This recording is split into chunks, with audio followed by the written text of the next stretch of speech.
This meeting is Hello. being recorded. Good afternoon, Henry. Hey, how are you?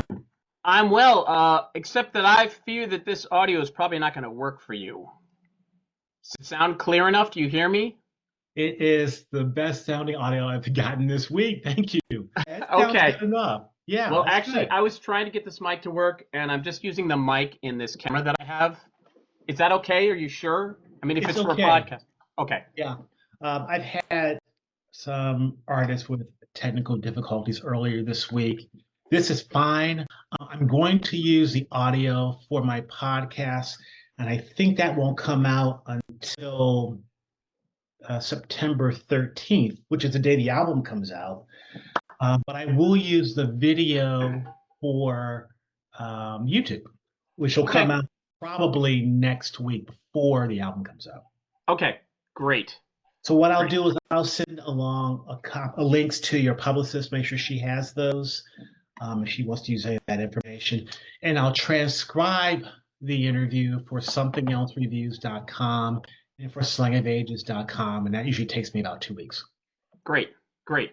Yeah, I got a little freaked out because I just got back from being out of town, and I hooked up my audio interface, and I had all these plans with, because I have a studio here, I had all these plans to do high quality audio recording and send you a synchronous audio track, and it really wasn't happening. But at least I have headphones, so we don't have feedback echo. And I'm not wearing my headphones, and my dog is loose, so you may hear some barking. That's okay with me. I'm going to ask you about the new album, and then you could talk about anything you want in any order. It's all up to you. Okay, great. Thank you, and also thank you so much for making time for this. This is excellent. And also, it'll be about 30 minutes. Okay, That's great. okay. I'm going to Okay. pour coffee because Great.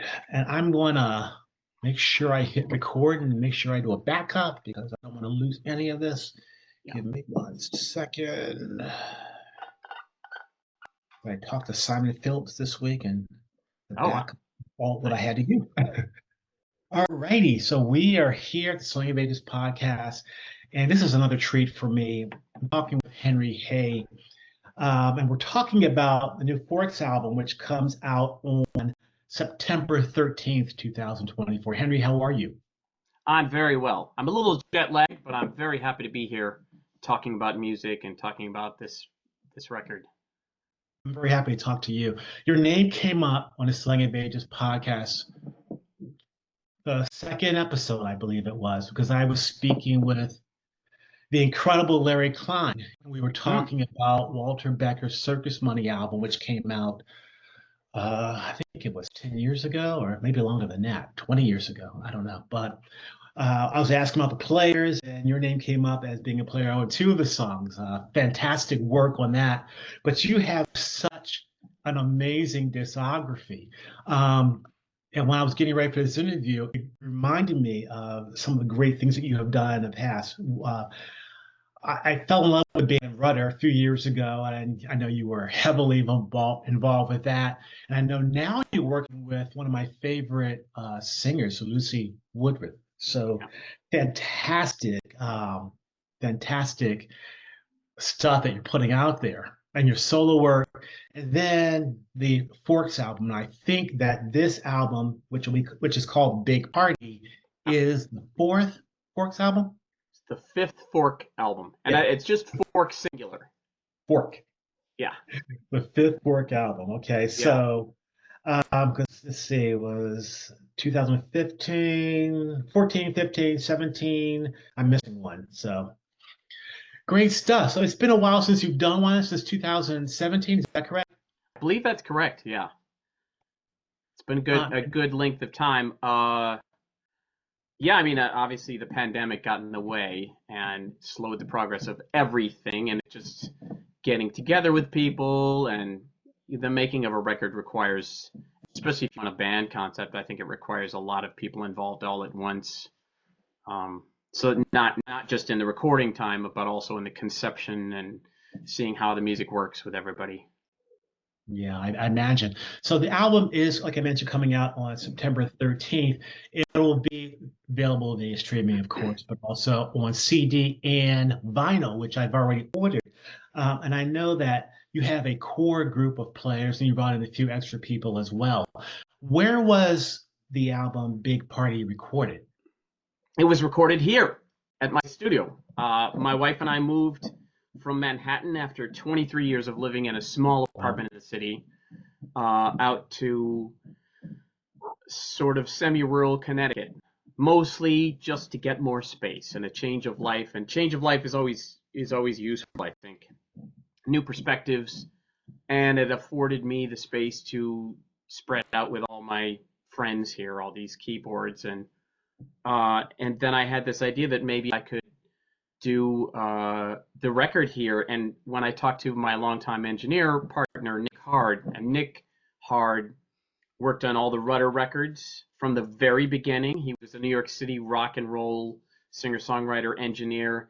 And I introduced Nick Hard to Michael League, and Nick Hard became the engineer for all the Snarky Puppy stuff. Nick Hard worked on Lucy Woodward stuff, and he's done 4 of the 5 Forq albums. So Nick came here, and I said, do you think we can record here? He said, yeah, I think you can, and I think it'll work out just great. And it ended up working out really well. I got a lot of help from him and some other people and built a studio, and it's the first big project to come out of here.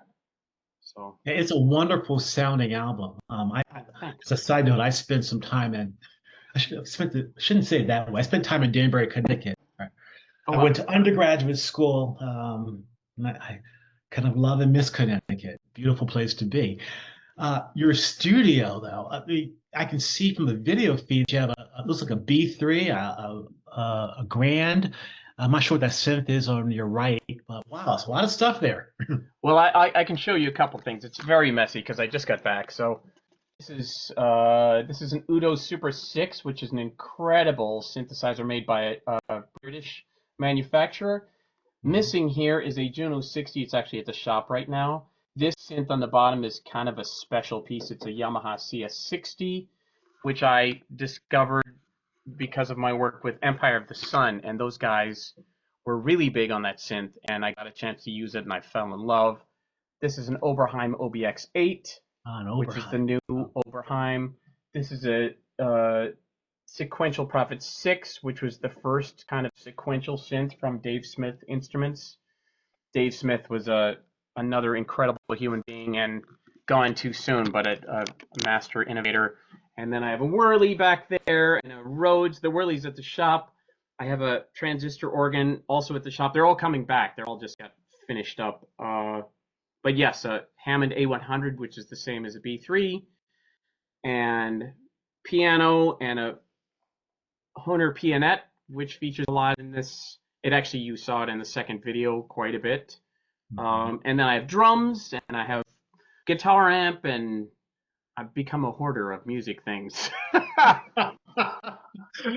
It's very rare when I do these, where I see a Fender Rhodes in the background, a MB3 on the right, and it's fantastic. And one thing I loved about the album, besides the fascinating, compelling rhythms and melodies, is the keyboard sounds are really amazing. Some which I can recognize, some which I can't, but they really sound great. But as a whole, it really works well. Could you talk a little bit about your composition process for Forq and for the new album? I think it's it's evolved over time, but certainly I had this idea that the music should be rhythmic.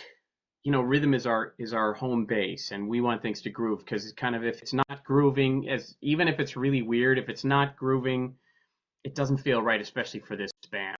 Mm-hmm. And as you mentioned, melody, of course. So I like to write from melody lines, and not that I'm at all like this incredible composer, but I think about composers like Wayne Shorter and the way that he wrote a melody that would weave through something. And if you have a strong enough melody connecting things, you can get away with a lot. And Wayne Shorter got away with a lot with his melodies when you think about albums like Native Dancer or Atlantis or Phantom Navigator, and the way the melodies work through that. Other modern composers who do the same thing would be composers like Chris Cheek, or lots of other composers who use this method to connect stuff. So if there's a melodic fragment, then the melodic fragment can become material for the rest of the song too, and you can build off that. So my hope is that it feels like the melody connects a lot of things and it doesn't feel too self-indulgent.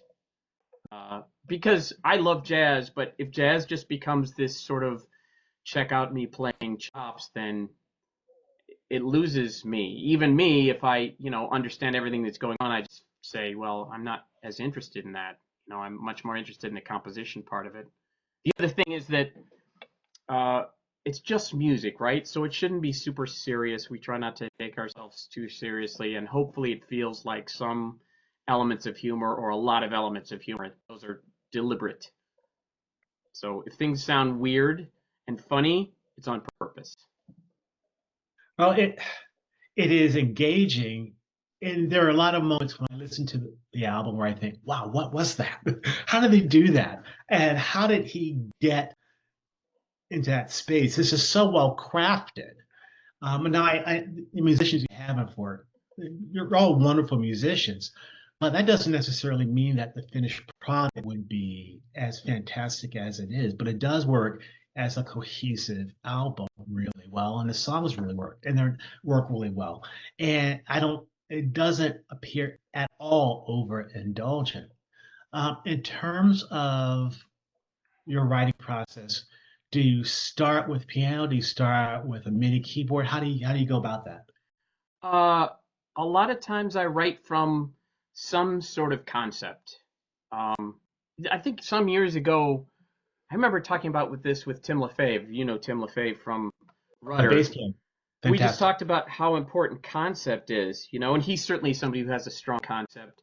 Or if you think about other musicians that they have a real sound, or bands that have a sound, it really comes from concept. So I guess I start the beginning of a composition, hopefully getting some kind of a feeling around something, and that might come from a groove, or that might come from a melody fragment. And then I try to write it down. I have a bunch of voice memos, and I'll self-embarrassingly maybe play one if I can find it. I mean, I drive around and I listen to voice. I'll have an idea and I'll say, okay, here's a voice memo. Let's see if this is. Nope. Yes, I have one here. I played it for a class last week. Let's see.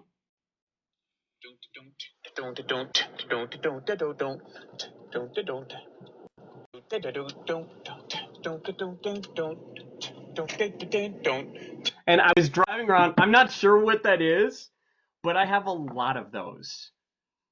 And sometimes I'll come up with something will hit me, and I'll save it. And I tell students that, like, save your notes because you never know, you might not get it back. But it's really, so this is all to say that the beginnings of things always come from some kind of feeling. Like, what does the feeling feel like for this song? And hopefully the line of that emotion stays true for writing the song. And if I start with an emotion and I'm sure about where the emotion starts feeling, then I have a place to go from there. Because if it doesn't feel like something, then it's just like a bunch of notes. It doesn't have meaning to me. So what's the next step after you have that germ? Where does it go? I try to see if I can develop it.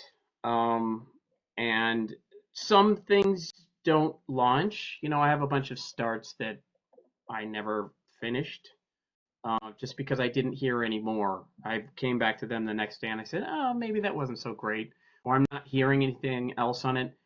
But then I try to figure out if there can be some kind of journey to the thing. So if we start here, how does it blossom from there? Is there a high point to it? Is there an apex to this? Does it introduce the entire melody and all the elements, and then does it wrap back around? Is there a solo section that's connected with the A stuff? So I'll usually put it into Logic so that I can start to see all the pieces work together. And I'm very familiar with Logic, and I'm quick at it. So quick helps.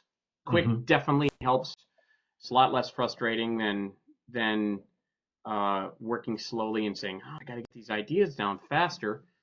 And then I'll just see how things feel. And if I'm co-writing, like I co-wrote something with my longtime Forq partner, Chris McQueen, we actually wrote a bonus track that will be coming out later. and I started it. He had started something on Instagram, and I said, I love that. Send me that. And so he sent it to me, and I kind of worked it into something, and I sent him the entire file. He said, kind of nervously, I said, what do you think? Does it suck? He said, oh, no, it's great. I'm going to do something. And then he sent it back to me, the entire Logic file again. And I said, oh, that gives me another idea. And we write a lot together. We've written a lot together over the years. So then I think we both non-verbally feel the direction of where things should go, you know? It's got to have another section, and sometimes a song wants another section. And if it doesn't want it, then it's probably not worth doing in a way, you know? If it doesn't kind of cry out for something else, maybe it's fine as is, or maybe you need to think of something, some other place to go. But I guess that's kind of my process. And I'll do basic drums. I don't tend to write a lot, especially if it's Jason Thomas. I write something basic. Jason, maybe this is kind of a swingy groove. Maybe it starts really simple, and I let him kind of take it. I don't know He's if that's. fantastic. So with you're doing basic drums, are you doing a drum program for Jason? Yeah, but something basic. You know, there might be some kind of unique groove to start with, and he's so studious that he'll take it, and then I'll say, no, don't pay no attention to what I did. You know, just take the beginnings of that and go off from there, which is totally fine. Because he's got such a good instinct about stuff. Mm-hmm. And maybe I'll talk about impressions about how something feels, the feel of it. Maybe this could have a little more calypso. Maybe this could have a little more reggae vibe. Maybe it could, you know, maybe it could be lumpier like a Dilla track or something, you know. And he's really good with that and combining things. So I try not to program too much for him, because also I can't program stuff that's going to sound better than what he plays. It's just not going to happen. Right. So in terms of the time signatures you're employing, are you is he making some signature changes? Are you talking about it as a group in terms of the time signatures? We don't have a lot. We tend to play a lot of stuff in 4, believe it or not. There are hemiolas and there's stuff that goes over the bar, but a lot of it's in 4. Wow. I do write kind of specific stuff, but it's hopefully not just to have a time signature change, but to give some sort of new energy. For example, with this second single song for Jim that just came out, it had this figure that went over everything, you know. Mm-hmm.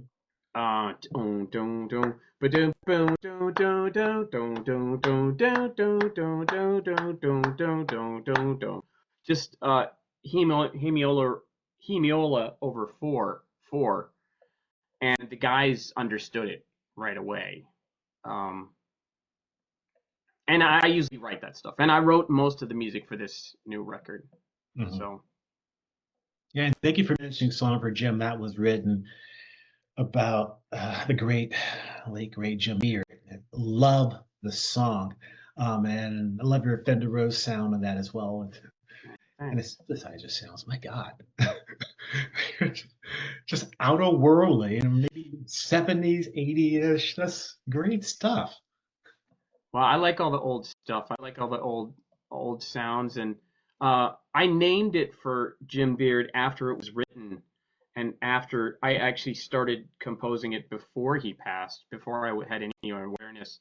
But then I realized, I've always known this, but I realized what an influence he's been on me, and you know, I miss him as a friend as well, and he was a really brilliant individual that I think not enough musicians knew of. I mean, he was a giant of a composer and musician, and those who knew, you know. Mm-hmm. So amazing. So in terms of the tracking of the album, you have your home studio. I assume you have a separate drum room. Yep. I'm very lucky that I have a friend who's a acoustic designer that I knew from New York. It's so great to be in a community for a long time because you get to know all these people. And this guy, John Wheeler, did all the design in the studio, and built a lot of it, built most of it, and showed me how to finish things. And then I said, oh, the dining room, because my wife is a musician. She said, why don't you use more of the house? And she said, you could use the dining room for something. We don't have big dinner parties often. And so I said to my friend John, yeah, man, I'd like to track a little bit in here. He just went nuts, and he put stuff on the walls, and now it sounds incredible for drums. So I didn't anticipate nearly what he was going to do, but I've done 9 tracks of drums for Forq, and then 4 tracks of a rock record in there and some other stuff, and it just works great for drums. Yeah. It's a separate room, and I have headphone system, and I'm very lucky. It sounds incredible. So the core band, we talked about Jason, JT Thomas, and of course yourself. Did Chris McQueen do the majority of the basic guitar tracks? This album, he did maybe not even more than half. And that's partly because there was a need to expand the, well, what sort of words can I use? The bullpen, the roster of this band, because people are busy. People have stuff. Chris McQueen has 2 beautiful little girls, and he's spending a lot of time being at home, being a dad. It's just something he wants to do, and something that I completely applaud. He's a great father. He's a great human being, but he can't be out all the time playing. And I knew this was going to happen. It happened with Snarky Puppy, where they start to have other people coming in, and it's happened with a lot of other bands. So I said, I see the writing on the wall. I want to keep playing with Forq.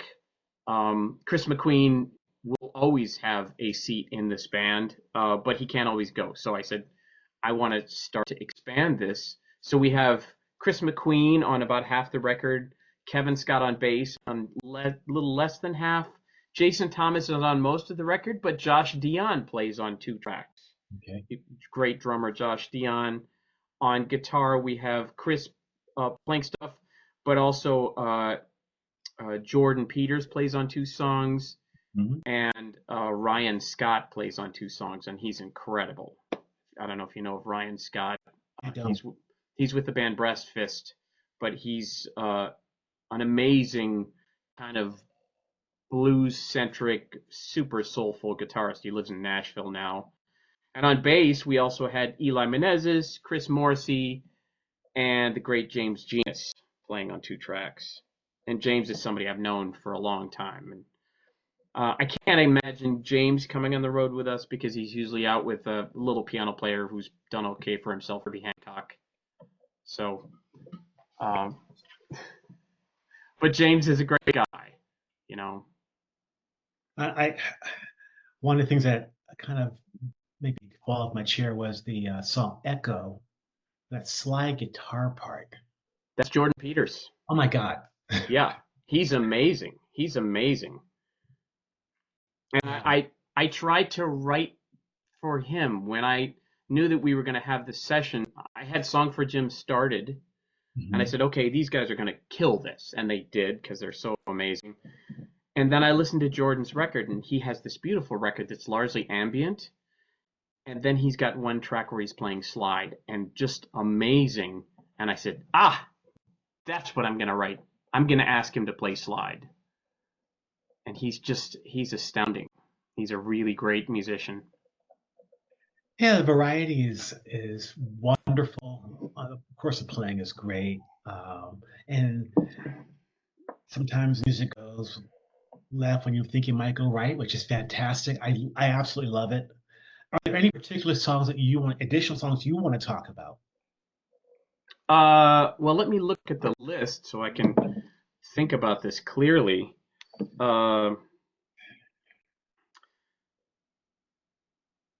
Yeah, so if I go here, let me look at our list. And of course, listeners won't know all these songs until the record comes out, but you have videos up on your website on forqmusic.com.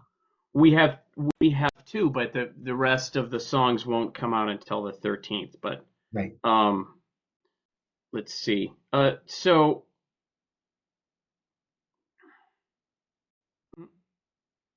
There we go.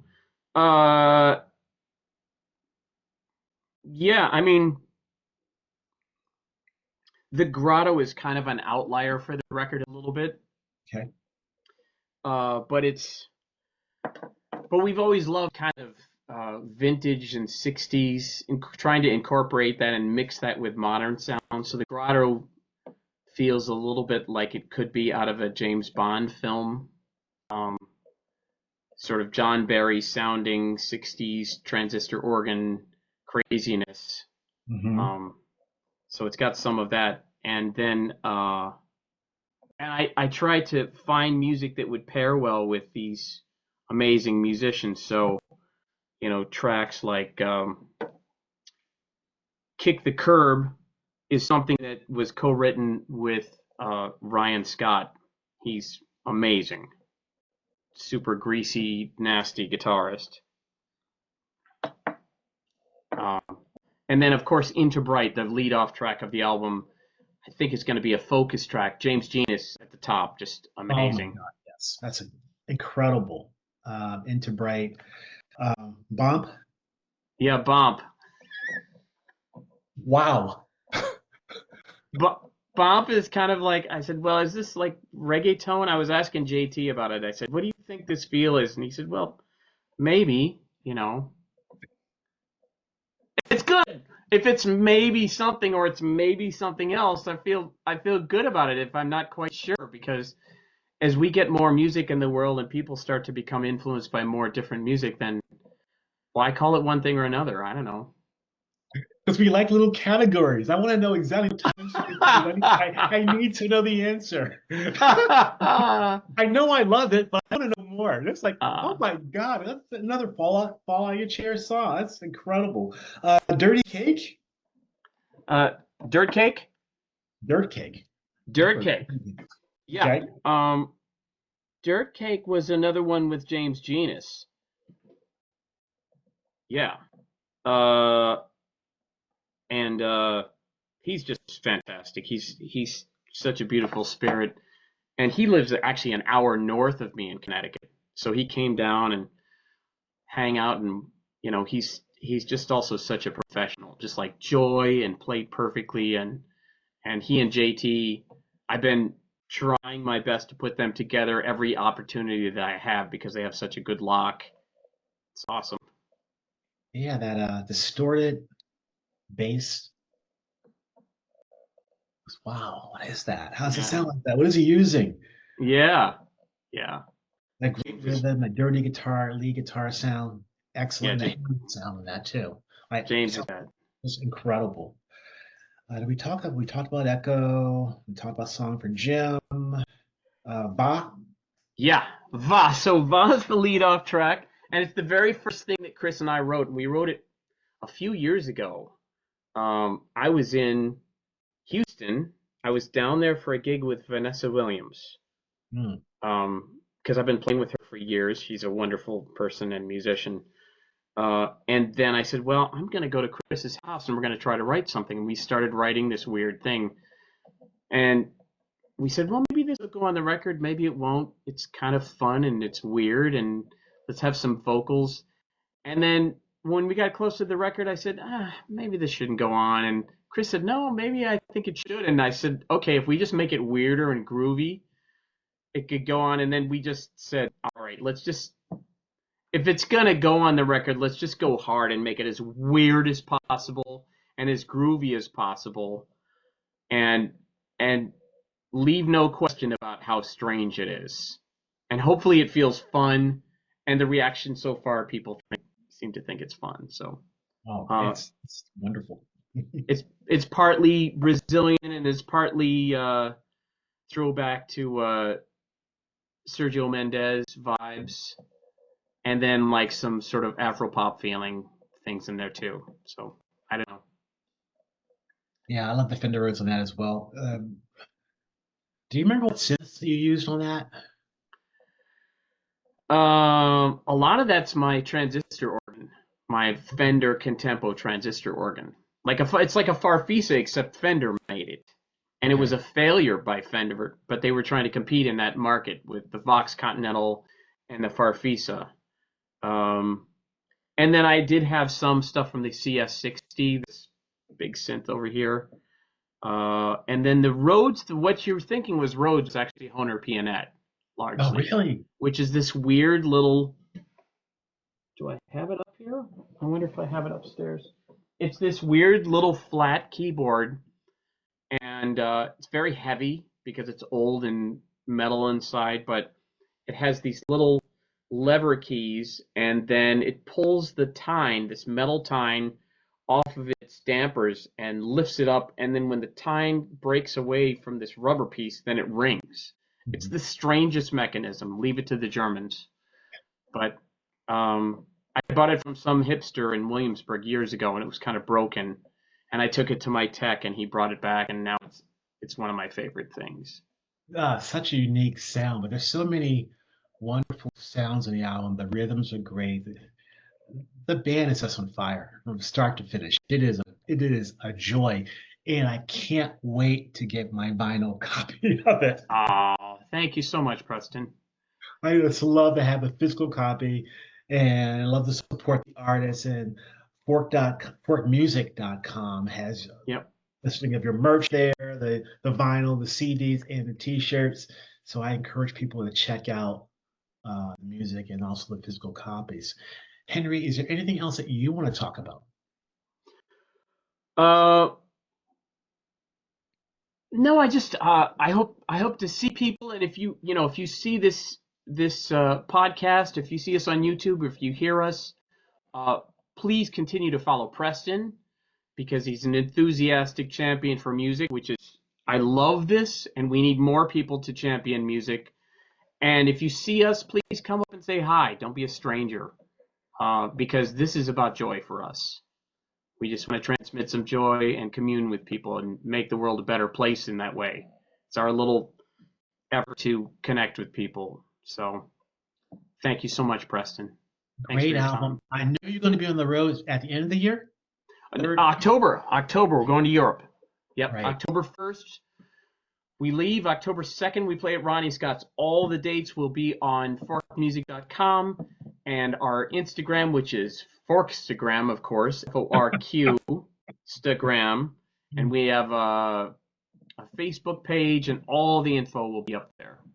Yeah, I certainly encourage people to check all that out. It's just good stuff. And go buy the catalog. I don't have all the Forq albums. I have most of them, so I'm going to get the